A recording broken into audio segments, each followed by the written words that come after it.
Captain Dae-ho Kim stared at the massive display screen in the command center of Deep Space Research Station Harmony. The station floated quietly at the edge of human space, far from Earth and any other human world. For 3 years, Dae-ho had commanded this lonely outpost where scientists studied the stars and watched for signs of alien life. Today, they had found more than they bargained for. The screen showed dozens of huge alien ships moving toward the solar system. Each vessel was bigger than anything humans had ever built.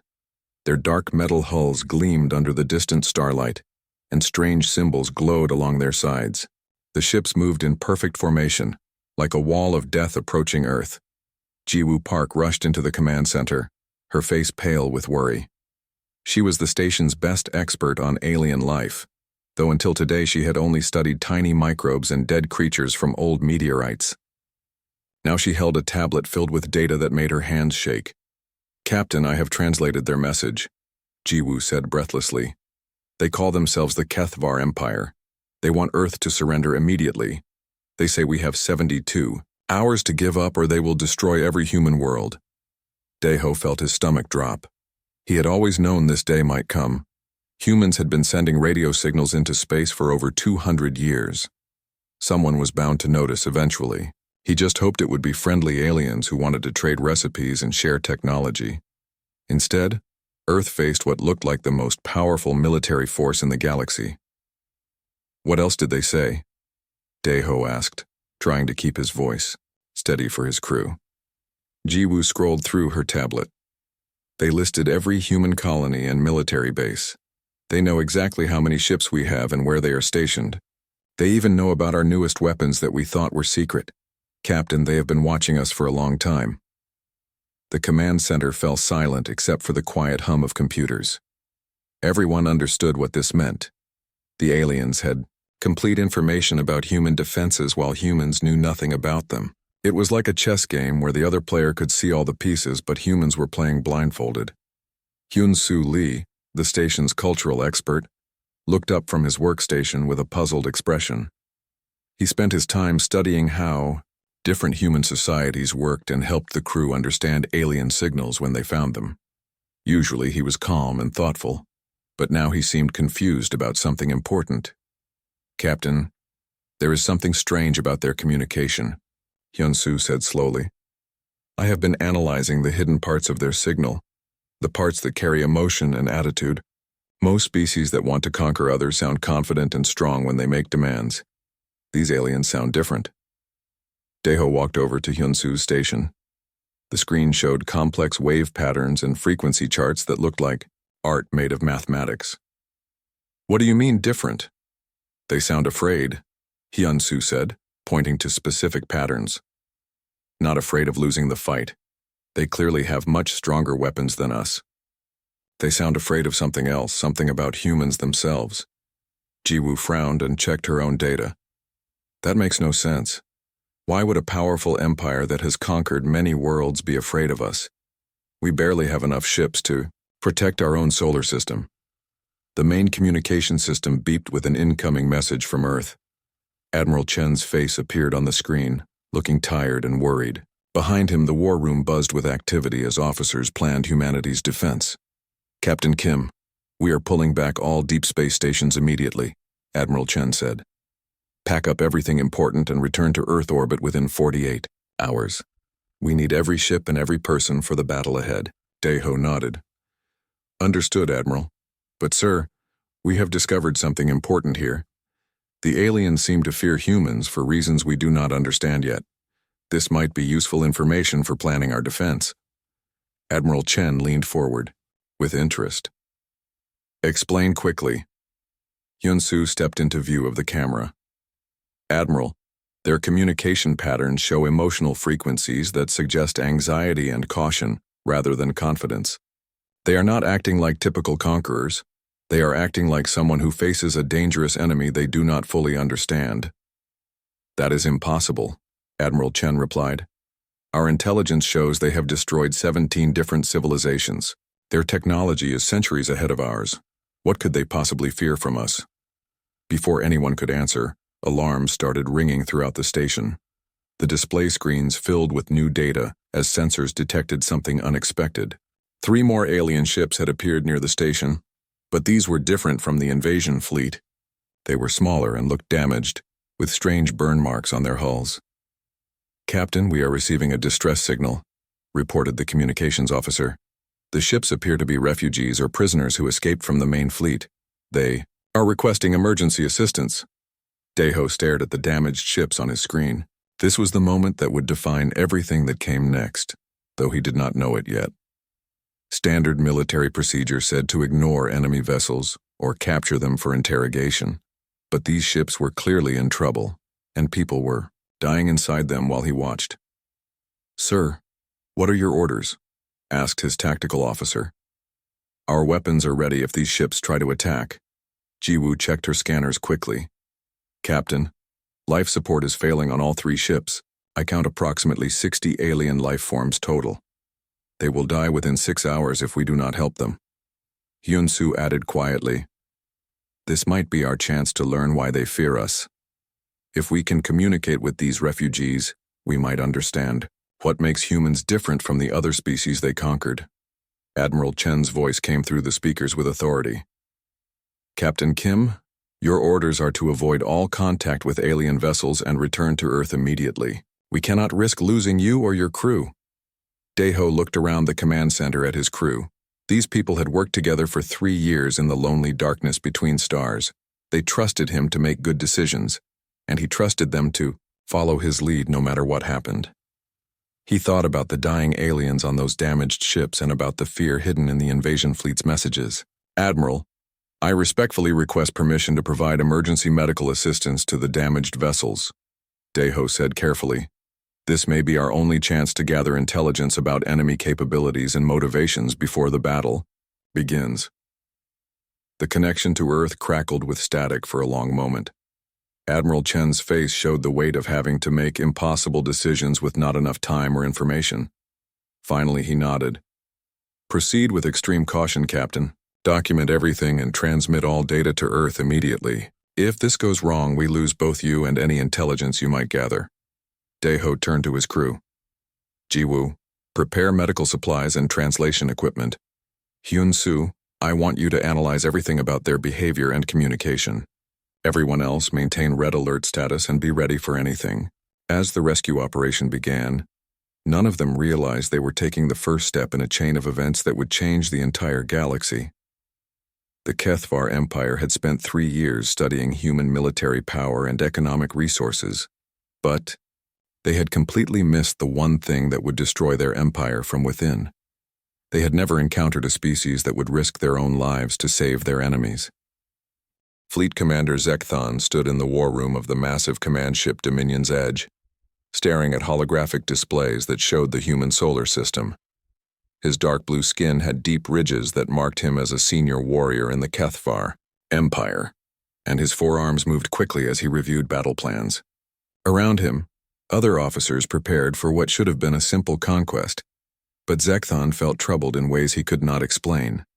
The data files on humans filled dozens of screens around the room. Every other species the Kethvar had conquered followed the same pattern. First contact led to fear, then desperate fighting, then surrender when they realized resistance was hopeless. After that came integration into the Empire, followed by inevitable rebellion attempts that were easily crushed. The cycle always ended with complete submission and useful slave labor for the Empire. But humans were different, and that difference made Zekthon nervous. Sub-Commander Veltar approached with the latest intelligence reports. Her silver skin gleamed under the bright lights, and her 3 eyes focused intently on the data tablets she carried. She had served under Zekthon for 8 years and had never seen him hesitate before a conquest. "Commander, the human fleet has taken defensive positions around their homeworld," Veltar reported. "Their numbers match our previous estimates exactly. We outnumber them 4-1 and our weapons are significantly more advanced. Victory should be achieved within 12 hours of engagement." Zekthon nodded, but did not feel satisfied. "Show me the anomaly files again," he ordered. Veltar brought up a different set of displays, these marked with warning symbols and classified seals. "Commander, These files contain unverified intelligence that does not fit standard conquest patterns. High Command believes they represent human deception attempts. The first file showed video footage from 3 years ago. A human colony called New Busan had been struck by a massive asteroid that destroyed half the settlement. In the chaos, a HFY scout ship that had been spying on the colony crashed near the impact site. The ship contained 12 HFY intelligence officers who were gathering data for the eventual invasion. "Watch carefully," Zekthon told his officers as the footage played. The video showed human rescue teams working desperately to save survivors from the destroyed buildings. But instead of focusing only on their own people, the humans spent precious time and resources to rescue the HFY prisoners from their damaged ship. They provided medical care to aliens who had come to spy on them. They shared food and shelter with enemies who were planning their destruction. Veltar snorted with disgust. Obviously a trick to gain intelligence from our operatives. Humans are known for their deceptive nature. But Zekthon had studied the footage frame by frame many times. He watched human medics working for hours to save the life of intelligence, Officer Kralves, who was severely injured in the crash. They used rare medicines and their best doctors. When Kralves finally recovered enough to speak, he tried to lie about his mission, but the humans had already figured out he was a spy. Instead of torturing him for information, they simply asked if he needed anything else and continued treating his injuries. If this was a deception, what did they gain from it? Zekthon asked. Our officers revealed nothing useful. The humans spent valuable resources on enemies who gave them nothing in return. The second file showed similar events from different human colonies. During a plague outbreak on a mining world, humans had rescued HFY refugees who were fleeing the disaster. Even though those same refugees had been gathering intelligence for the Empire, when a human exploration ship found a damaged HFY vessel drifting in space, they repaired it and sent it home instead of capturing it for study. Each incident had been filed away by HFY intelligence as strategic deception or psychological warfare. But Zekthon had conquered 17 species, and he knew what deception looked like. This was something else entirely. "Commander, you are overthinking this," Veltar said impatiently. "Humans are simply another primitive species that will be crushed like all the others. Their kindness is weakness that we can exploit." Zekthon activated another display that showed the complete list of species the HFY Empire had conquered.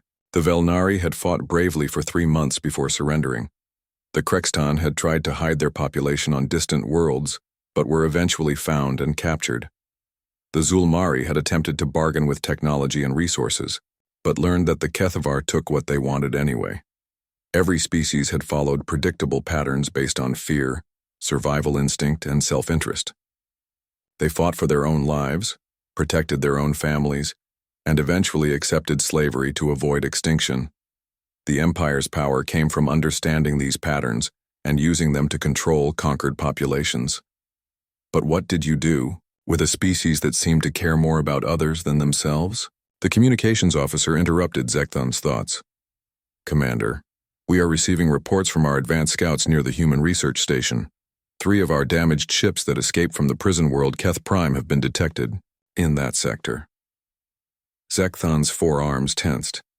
Those ships contained political prisoners and refugees who had tried to rebel against the Empire. They had stolen the ships during a riot and escaped toward human space. If they reached human territory, they might provide intelligence that could help in the coming battle. "Order the pursuit ships to intercept and destroy the refugee vessels immediately," Veltar commanded. But the communications officer looked confused. "Sub-Commander, the pursuit ships report that the human station has moved to intercept the refugee vessels first. They appear to be providing emergency assistance." The war room fell silent. Zekthon stared at the tactical display showing the positions of all ships in the area. The human research station was small and lightly armed. The 3 refugee ships contained dozens of aliens from species that humans had never encountered before. Logic said the humans should either ignore the ships or capture them for interrogation. Instead, they were risking their own lives to save enemies they had never met. "This makes no sense," Veltar said angrily. "Why would they help refugees from our empire? They gain nothing and risk everything." Zekthon thought about the 17 species that now served the Kethvar Empire as slaves. They worked in mines and factories, built ships and weapons, and provided resources that kept the empire strong. But they served only because they had no choice. They obeyed because the alternative was death. What if there was a species that inspired loyalty instead of demanding it? What if there was a way to rule that made people want to follow instead of forcing them to submit? The thought was so dangerous that Zekthon almost dismissed it immediately. The Kethvar Empire was built on the principle that might makes right. The strong conquered the weak and the weak served the strong. This system had worked for over 1,000 years and had created the largest empire in known space. But as he watched the human rescue operation unfold on his screens, Zekthon began to understand why High Command had ordered this invasion, despite the humans' relatively primitive technology. It was not because humans were strong enough to threaten the Empire militarily. It was because they represented something far more dangerous than weapons or armies. They represented the possibility that there might be a better way to live, a way that made the Empire's methods look cruel and unnecessary by comparison. "Commander, what are your orders?" Veltar asked. Zekthon continued staring at the display where humans were risking their lives to save Kethvar refugees. He thought about the thousands of species that might be watching this first contact, wondering if these strange aliens might offer them something their current rulers never could. Hope was more dangerous to an empire than any weapon ever built. "Prepare for immediate attack," Zekthon ordered. "We end this before it spreads." Admiral Mi Kyung Choi stood in the command center of the Earth Defense Fleet flagship, watching as Kethvar ships moved into attack formation around the solar system. Every military advisor had told her to concentrate all human forces around Earth for a defensive battle, but Mi Kyung had studied the enemy intelligence reports from Captain Daeho's rescue operation. She understood something that traditional military thinking could not grasp. The Kethvar Empire feared human compassion more than human weapons. "Admiral, enemy forces have us surrounded," reported her tactical officer. "They are demanding our surrender within 6 hours, or they will begin bombardment of Earth's major cities." Mi Kyung nodded calmly. "Signal all fleet commanders to begin Operation Helping Hand immediately." Around the bridge, officers looked confused. Instead of preparing for the defense of Earth, human ships were spreading out across Kethvar territory. In small groups, medical vessels, supply ships, and engineering teams were heading toward worlds that the Empire had conquered and abandoned. It looked like suicide, but Mi Kyung had faith in her plan. Dr. Tai Min Shin received his orders while loading medical supplies onto the hospital ship Mercy's Light. His destination was the Velnari homeworld, where a plague had been killing millions for the past 5 years. The Kethvar had quarantined the entire planet and left the population to die rather than waste resources on a cure. "Doctor, are you certain about this mission?" asked his chief medical officer as they prepared to leave. "Earth's protection. We will be completely defenseless if the Kethvar attack us." Taemin checked his equipment one final time. "The Velnari are dying while we speak. If we can save them, we prove that humans value life more than the Empire does. That message will spread faster than any army." Meanwhile, Commander So-Young Kim led a fleet of transport ships toward the mining world Krextan Prime, where Kethvar overseers forced millions of aliens to work in dangerous conditions. Her mission was not to attack the guards, but to evacuate civilian populations from the war zones that were about to become battlefields. Engineer Won Jae Park headed to the Outer Rim worlds with construction teams and supply ships. The Kethvar Empire maintained control by keeping conquered populations dependent on the Empire for basic necessities. If Won Jae could restore local infrastructure and provide independent power sources, entire worlds might remember what freedom felt like. Back on the Kethvar command ship, Fleet Commander Zekthon watched these strange movements with growing alarm.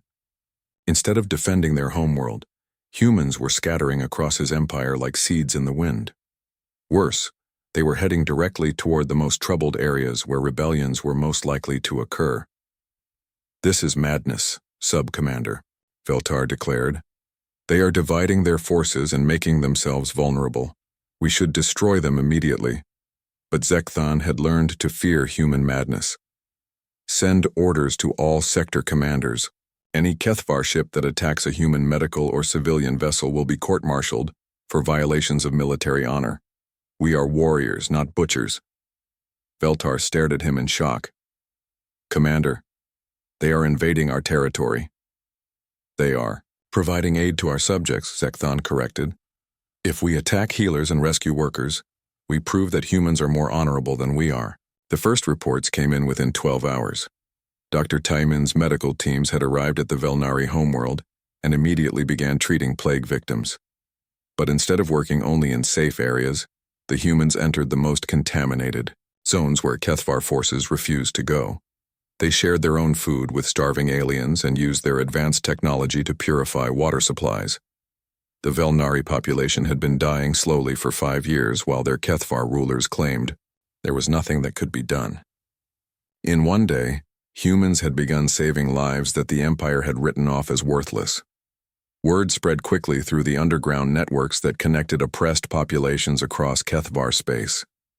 These aliens who called themselves humans were not conquerors. They were healers who risked their own lives to help strangers. Commander So Young's evacuation fleets reached the war zones and began broadcasting in multiple languages. Any civilian who wanted to leave would be taken to safety, no questions asked. Kethvar guards who tried to stop the evacuations found themselves facing an impossible choice: attack obviously peaceful rescue workers or let their labor force escape. Many guards chose to let the transports leave. Some even quietly helped load civilian families onto the human ships. Engineer Wonjai's construction teams worked around the clock to repair infrastructure that had been deliberately neglected for decades. They installed solar power systems that gave communities independence from Empire-controlled energy grids. They built water purification plants and medical clinics that operated without Empire oversight. Most importantly, they trained local populations to maintain and expand the systems themselves. On the Kethvar homeworld, Minister Gaktel rushed into the High Council chambers with reports that made the ruling class nervous. Subject populations were beginning to ask dangerous questions about why humans would help them when their own rulers would not. The humans are undermining the fundamental basis of our authority, Gaktel announced to the assembled leaders. Our power comes from being the only source of protection and resources for our subjects. If other species can provide these things freely, our subjects will begin to question why they serve us at all. High Commander Zar Keth, the supreme leader of the Kethvar Empire, listened to the reports with growing anger. For 1,000 years, the Empire had maintained control through a simple principle. Resistance was futile, because the Empire was the only force strong enough to provide security and stability. How many of our ships have defected to the human cause? Zarketh asked. None have officially defected, Gaktel replied carefully. But 17 ships have refused direct orders to fire on human medical vessels. 43 ships have reported equipment failures when ordered to attack human construction teams, and over 200 individual soldiers have requested transfers away from sectors where humans are operating. The numbers told a story that terrified the Kethvar leadership. Compassion was spreading through their own forces like a virus, making soldiers question orders they had always followed without hesitation. Back in the battle zone around Earth, Fleet Commander Zekthon received reports that made his worst fears come true. 3 Kethvar ships had actually begun providing escort services for human medical vessels, claiming they were preventing interference with legitimate rescue operations. Sub-Commander Veltar led a group of hardline officers who demanded immediate action. Commander, if we do not stop this now, the entire Empire will collapse. Our own people are beginning to believe that humans offer a better way of life. Zekthon knew she was right, but he also understood that traditional military solutions would not work against this enemy. Every act of violence against the humans made the Kethvar look cruel by comparison. Every human who died while helping others became a symbol that inspired more resistance against the Empire. Prepare for full assault on Earth, Zekthon ordered reluctantly. If we cannot stop their ideas from spreading, we must eliminate the source before our own empire turns against us. But even as he gave the order, Zekthon knew it was already too late. The humans had done something no other species had ever accomplished. They had made the HFY Empire's own subjects, and soldiers began to hope for something better. Hope was the one enemy that could not be conquered by force, and it was spreading through the galaxy faster than any army could move. The war for the future of civilization had begun, and the weapons were not guns or bombs, but acts of kindness that proved there was a better way to live. The final battle for Earth began at dawn on a Tuesday morning when the HFY fleet moved into attack position around the human homeworld. Captain Dae-ho Kim watched from the bridge of his research station, which had been converted into a medical command ship, as hundreds of alien vessels prepared to destroy everything humanity had built. But instead of raising shields and charging weapons, Dae-ho activated the most powerful transmitter on his ship and broadcast a message that would change the course of galactic history. "Attention all HFY vessels," Dae-ho announced calmly. "Any ship requiring medical assistance, technical repairs, or emergency supplies may dock with human vessels for immediate aid. No questions will be asked, and no restrictions will be placed on your departure. We extend this offer in the spirit of universal compassion that connects all living beings." On the bridge of the command ship Dominion's Edge, Fleet Commander Zekthon stared at his screens in disbelief. The humans were facing complete annihilation, and their response was to offer help to their enemies. Subcommander Veltar laughed harshly. "They have lost their minds completely. This proves that compassion is a weakness that leads to suicide." But Zekthon was not laughing. He had spent months studying human behavior, and he knew they did not make empty gestures. If they were offering aid during a battle, they meant it seriously. "Sir, we have a problem," reported the communications officer.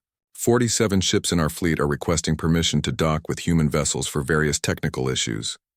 Veltar's expression changed from amusement to anger. "Deny all requests immediately. Any ship that approaches human vessels will be considered traitorous." But the damage was already spreading through the HFY fleet like a poison. Soldiers who had been ordered to destroy Earth found themselves wondering why humans would offer help to the people trying to kill them. Junior officers began questioning orders that seemed increasingly cruel compared to human generosity. Dr. Jiwoo Park worked frantically in her laboratory aboard the research station as reports flooded in from across HFY space. The data she was analyzing would either save humanity or doom them all, and she was running out of time to find the answer. "Captain, I have discovered something important about the HFY Empire," Jiwoo announced breathlessly as she rushed onto the bridge.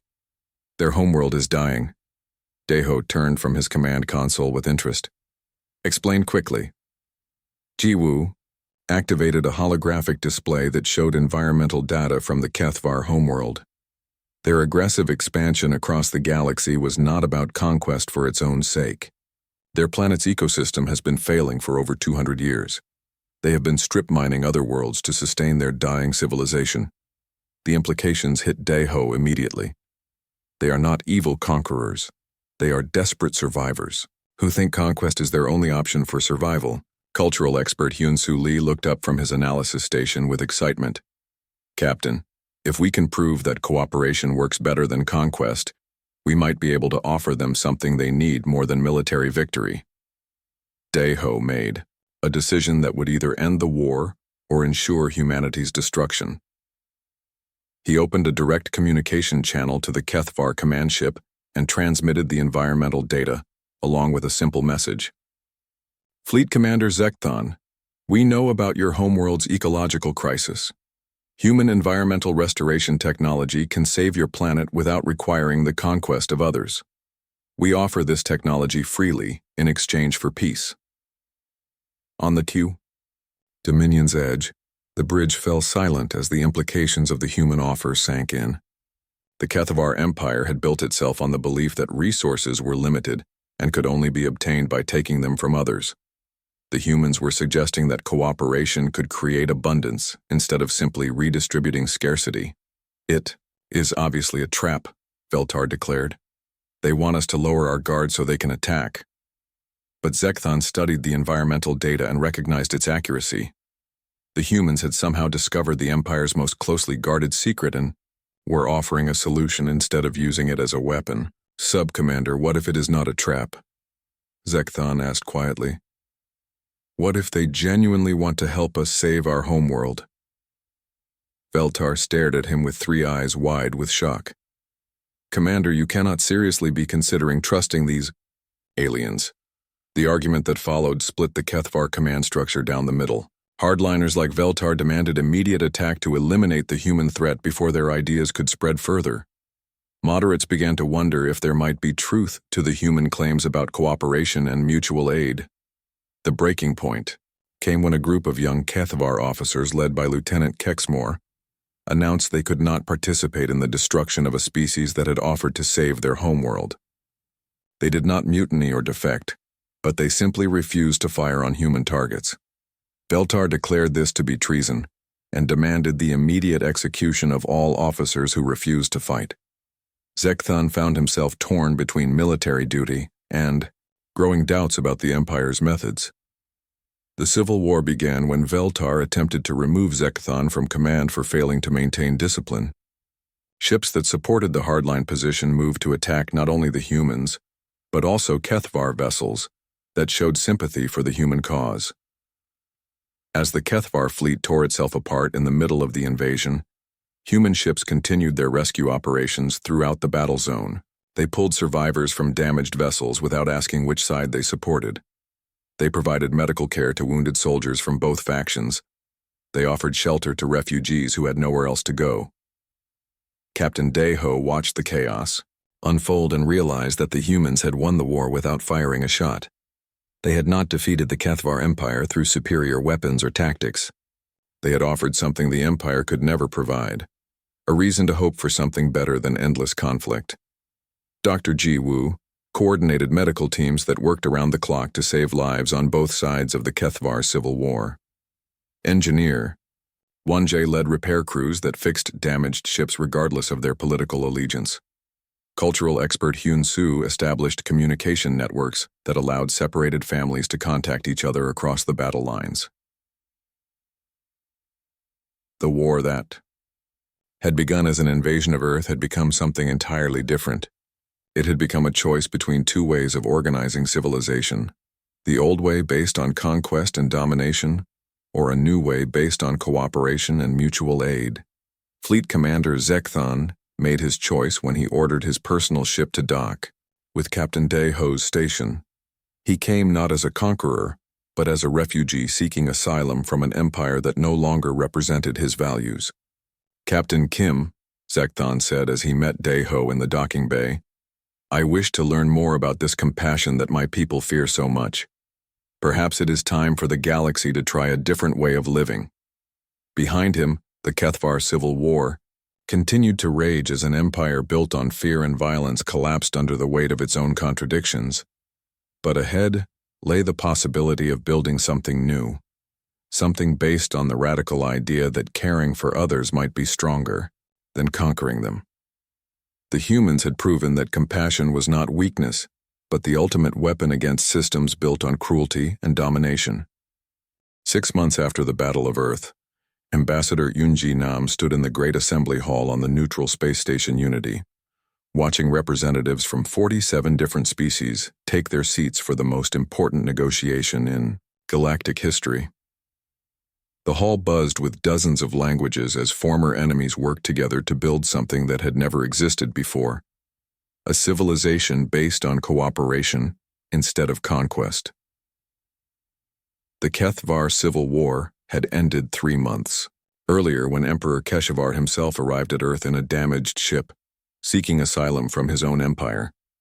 The old emperor had been overthrown by hardliners who wanted to continue the war against human compassion, but their brutal methods had only accelerated the empire's collapse. Ambassador Nam, the delegates are ready to begin, announced her aide, as the last representatives found their seats. Yoonji looked out at the assembled crowd and marveled at how much had changed since that day when Captain Deho first chose to rescue enemy refugees. Former Kethvar commanders sat next to freed slaves from a dozen worlds. Humans worked alongside aliens who had been enemies just months before. Species that had never met were sharing technology and resources freely. Honored delegates, Yoonji began, we gather today not as conquerors and conquered, but as equal partners in building the Galactic Cooperative. Our goal is simple: to prove that civilizations can thrive through mutual aid rather than domination. In the front row, Fleet Commander Zekthon listened intently. He had become one of the strongest supporters of the new system after witnessing how human compassion had accomplished what 1,000 years of Keithvar military might could not. Former enemy worlds were voluntarily joining the cooperative and contributing their unique abilities to solve common problems. Captain Daeho Kim sat nearby, still wearing his human fleet uniform, but now serving as Director of Emergency Response for the entire cooperative. His job was to coordinate rescue operations and disaster relief across dozens of star systems. The research station where he had first encountered Keithvar refugees had become the headquarters for the largest humanitarian organization in galactic history. Dr. Tae-min Shin had established the Galactic Medical Academy on a space station orbiting the former Keithvar homeworld. Students from every member species learned not just human medical techniques, but healing traditions from dozens of different cultures. The Academy's motto was simple: every life has value. Engineer Won-jae Park led the infrastructure development Corps, which traveled from world to world building the technology needed for true independence. Instead of keeping conquered populations dependent on their rulers, the cooperative shared knowledge freely and helped every world become self-sufficient. While remaining connected to the larger community, Dr. Jiwoo Park had made the most surprising discovery of all. Many species that the Keithvar had dismissed as primitive actually possessed advanced technologies that could benefit everyone. The problem had never been lack of innovation, but lack of motivation to share discoveries with oppressive rulers. The Felnari have developed biotechnology that can restore damaged ecosystems in decades instead of centuries, Jiwoo reported to the assembly. The Krextan have mastered energy storage systems that could revolutionize space travel. The Zulmari have created agricultural techniques that can feed billions without depleting natural resources. Under the old empire, these innovations had been suppressed or stolen for the benefit of the ruling class. In the cooperative, they were shared freely with anyone who could use them to help others. Cultural expert Hyun-Soo Lee had become the director of the Galactic Cultural Exchange, helping different species understand each other well enough to work together effectively. His greatest challenge was not translating languages, but translating the concept of cooperation to species that had lived under domination for generations. Many of our new members still expect there to be rulers and subjects, Hyun-Soo explained to Yoonji during a break in the negotiations. They keep asking who is in charge and who gives orders. The idea that decisions can be made democratically by everyone working together is completely foreign to them. But the cooperative was proving that democracy could work even on a galactic scale. Instead of one species ruling over others, each member world contributed according to its abilities and received aid according to its needs. Disputes were resolved through negotiation rather than warfare, and resources were shared instead of hoarded. The first major test of the new system came when long-range scouts detected a new threat approaching from the edge of known space. The Bishchitanda Devourers were a species of pure conquest that made the old Keithvar Empire look gentle by comparison. They consumed entire worlds, leaving nothing behind but empty space. This is our chance to prove that cooperation is stronger than conquest, Yoonji announced as emergency sessions began to plan the defense against this new enemy. But instead of building armies, the cooperative did something unprecedented. They reached out to every species in the Devourer's path, offering membership in the cooperative and protection through collective defense. Worlds that had never heard of humans suddenly found themselves receiving aid packages and invitations to join a galactic community. Captain Daeho coordinated the largest evacuation operation in history, moving entire populations away from the Devourer's advance while construction teams worked frantically to build defenses around strategic worlds.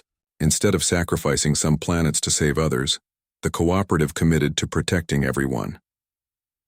Engineer Won-jae developed new technologies by combining innovations from dozens of different species. Felnari biotechnology merged with Krextan energy systems and human manufacturing techniques to create weapons and defenses that no single species could have built alone. Dr. Tae-min established field hospitals throughout the threatened regions, staffed by medical teams from every member species. They saved lives not just from the devourer attacks, but from disasters and diseases that had been ignored for years under the old system of galactic neglect. The decisive battle came not when the cooperative fleet met the devourers in combat, but when 3 species in the devourer's path received aid packages and chose to join the cooperative, instead of fleeing or fighting alone. The message spread faster than the devourer ships could travel. There was an alternative to conquest and destruction. By the time the devourer fleet reached the heart of cooperative space, they found themselves facing not a collection of frightened, individual worlds, but a unified community of dozens of species working together with combined technologies and shared determination. The devourers had never encountered organized resistance on this scale, but more importantly, they had never faced an enemy that offered them something better than endless warfare. When cooperative negotiators broadcast the same message that had ended the HFY War, an offer of aid, resources, and membership in a community based on mutual support, even some devourer ships began to hesitate. Fleet Commander Zekthon, now serving as Director of Defensive Operations for the Cooperative, watched as the devourer advance slowed and finally stopped. "They are doing what we did," he observed with amazement. "They are arguing among themselves about whether to continue fighting or accept the offer of peace." Ambassador Unji received a message that made her smile with hope for the future of the galaxy. It came from the edge of known space where 3 more aggressive empires had been detected approaching cooperative territory, but the message was not a warning of invasion. It was a request for membership in the Galactic Cooperative, sent by species who had heard about the alternative to conquest and wanted to join before their own rulers could drag them into another, pointless war. Cultural expert Hyun-Soo Lee read the message aloud to the assembled delegates. "We have watched from afar as you have built something we thought was impossible. We wish to learn how cooperation can replace conquest, how compassion can be stronger than cruelty, and how ordinary people can build a civilization worth living in. Please teach us." In the months that followed, the Galactic Cooperative expanded, not through military conquest but through voluntary membership as more and more species chose cooperation over competition. The galaxy slowly transformed from a collection of empires built on fear into a community based on hope. Years later, when historians studied the transformation of galactic civilization, they would mark the moment when Captain Daeho Kim chose to rescue enemy refugees as the beginning of a new era. It was the moment when one species proved that compassion was not weakness, but the strongest force in the universe. The aliens had feared human weapons, but what they truly needed to fear was human kindness, because kindness had the power to transform enemies into friends and turn conquest into cooperation. In the end, compassion had not just won the war, it had made war itself obsolete.